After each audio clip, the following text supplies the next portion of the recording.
राशि का दुकान मेरे पास है इतना सारा इतनी जल्दी कौन भूल गया। कोई गल नहीं बुजुर्गो, मेरा फर्ज है।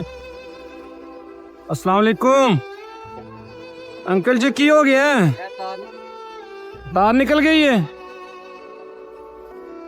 ना मैं करना टोटी यार नहीं अंकल, ये तार जी ना खत्म हो गई है ते ए सामने मकैनिक है, ठीक मकैनिक को बहा लेने आ। कोई गल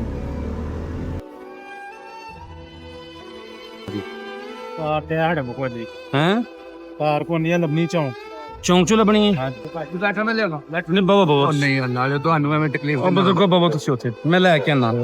ਕਾਹਦਾ ਕੰਮ ਕਰਦੇ ਹੋ? ਮਿਸਤਰੀਆਂ ਹਾਂਜੀ ਮਿਸਤਰੀਆਂ ਦਾ ਕੰਮ ਮਿਸਤਰੀਆਂ ਦਾ ਕਰਦੇ ਹੋ? ਅੱਛਾ ਹਾਂ ਮੇਰੀ ਕੋਸ਼ਿਸ਼ ਹੁੰਦੀ ਕਿ ਮੇਰੇ ਤੇ ਅਗਰ ਕੋਈ ਬੰਦਾ ਉਮਰ ਵੇਖ ਕੇ ਜਾਂ ਕਰਦਾ ਨਾ ਤੇ ਮੇਰੀ ਵੀ ਕੋਸ਼ਿਸ਼ ਹੁੰਦੀ ਉਹਦੇ ਵਾਸਤੇ ਮੈਂ ਕਿੰਨਾ ਕਰ ਸਕਦਾ ਦੁਆ ਜ਼ਰੂਰ ਕਰਦਾ। ਦੁਆ ਕਰਨੀ ਚਾਹੀਦੀ ਬਿਲਕੁਲ।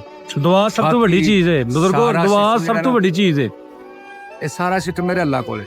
ਬਿਲਕੁਲ 70 ਸਾਲ ਏਜ ਜਾਂਦੀ ਪਈ ਮਾਸ਼ਾਅੱਲਾ ਮਾਸ਼ਾਅੱਲਾ ਤੇ ਮਾਸ਼ਾਅੱਲਾ ਫਿੱਟ ਹੋ ਜੀ ਤੁਸੀਂ। 70 ਸਾਲ ਲੱਗਦੇ ਨਹੀਂ ਹੁੰਦੇ, ਮੁਝੇ ਨਜ਼ਰ ਥੋੜੀ ਘਟੀ ਬਸ ਨਜ਼ਰ ਦਾ ਮਸਲਾ ਬਣਿਆ। ਨਜ਼ਰ ਤੋਂ ਰਹਿ ਗਿਆ ਉਹ ਨਜ਼ਰ ਹੁਣ ਕਿਤੇ ਡਾਕਟਰ ਕੇ ਨੂੰ ਚੈੱਕ ਕਰਾ ਕੰਮ ਸ਼ਮ ਸੁਣਾਓ ਕਿੱਦਾਂ ਅੱਜ ਕੱਲ? ਬਸ ਐਸੇ ਦਿਹਾੜੀ ਲੱਗ ਜਾਂਦੇ ਕੰਮ ਮਤਾਈ ਬੱਚੇ ਕਿੰਨੇ ਜੇ? ਅੱਛਾ ਕੋਈ ਬੱਚੇ ਕੋਈ ਨਹੀਂ।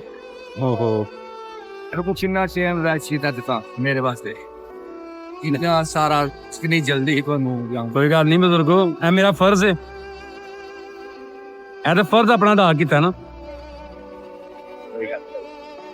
ਓਕੇ ਹੋ ਗਈ ਜੀ। ਕਿੰਨੇ ਪੈਸੇ ਉਸਤਾਦ ਜੀ?